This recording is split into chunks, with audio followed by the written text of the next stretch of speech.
असलामुअलैकुम दोस्तों, ਤੁਸੀਂ ਵੇਖ ਰਹੇ ਹੋ ਪਾਕ ਪੰਜਾਬ ਟੀਵੀ ਤੇ ਮੈਂ ਆ ਤੁਹਾਡਾ ਦੋਸਤ ਅਬਦੁਲ ਵਾਹਿਦ। ਦੋਸਤੋ ਮਾਸ਼ਾਅੱਲਾ, ਅੱਜ ਮੈਂ ਤੁਹਾਡੇ ਭਰਾਵਾਂ ਵਾਸਤੇ 145 ਕਨਾਲ ਜ਼ਮੀਨ ਦੀ ਵੀਡੀਓ ਲੈ ਕੇ ਹਾਜ਼ਰ ਹੋਇਆ। ਇਨਸ਼ਾਅੱਲਾ ਉਮੀਦ ਹੈ ਕਿ ਭਰਾਵਾਂ ਨੂੰ ਇਹ ਬੜੀ ਪਸੰਦ ਆਵੇਗੀ। ਮੇਰੇ ਬੜੇ ਦੋਸਤ ਕਹਿੰਦੇ ਸੀ ਕਿ ਜ਼ਮੀਨ ਬਿਲਕੁਲ ਪੱਧਰੀ ਹੋਵੇ, ਕਲੀਅਰ ਹੋਵੇ, ਇੱਕੋ ਪਲਾਟ ਹੋਵੇ, ਉੱਚੀ ਨੀਵੀਂ ਨਾ ਹੋਵੇ ਤੇ 100 ਜਾਂ 150 ਕਨਾਲ ਕਿ ਅਸੀਂ ਥੋੜ੍ਹੀ ਜ਼ਮੀਨ ਲੈਣਾ ਚਾਹੁੰਦੇ ਹਾਂ। ਦੋਸਤੋ ਮਾਸ਼ਾਅੱਲਾ, हर बंदा ये ज़मीन ख़रीद सकता है क्योंकि 145 कनाल ज़मीन है, ना ही ज़्यादा है तो ना ही इन्नी कम है। मतलब कि ज़रूरत के मुताबिक अपन ज़मीन बड़ी बेहतरीन रह जाएगी।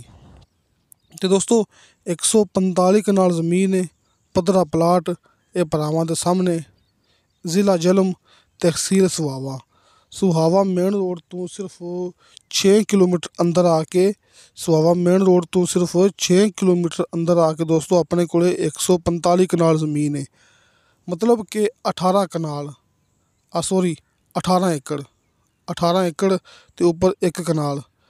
दोस्तों बेशक आप मूवी के अंदर भरावां नूं पक्का रस्ता नहीं दिखाया गा, लेकिन लिंक रोड ये ज़मीन दे नाल टच होकर की गुजरता पे है कि आपां नूं लिंक रोड के उपर ये ज़मीन का फ्रंट मिलेगा डॉक्टर साहब के कहने मुताबिक। क्योंकि आपां नूं डॉक्टर मुनीर ऐवान साहब ने ये वीडियो सेंड की है, उन्हों का WhatsApp number and call number भरावां नूं सामने स्क्रीन पर मिल जाएगा।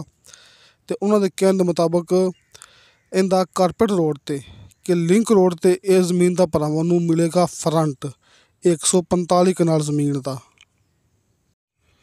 दोस्तों इनकी डिमांड बहुत मुनासिब है, अपन मिलेगा फी कनाल 1 लाख रुपए विच।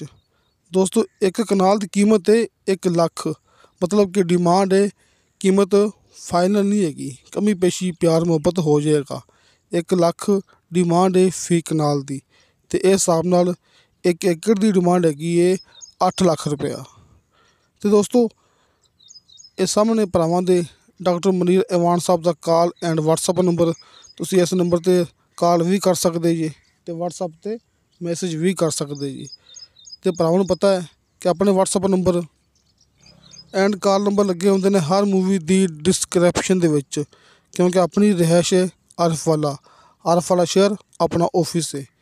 तो दोस्तों इंशाअल्लाह ताला बशर्ते ज़िंदगी बा फज़ल खुदा मिलांगे अगली वीडियो ते। अल्लाह हाफिज़।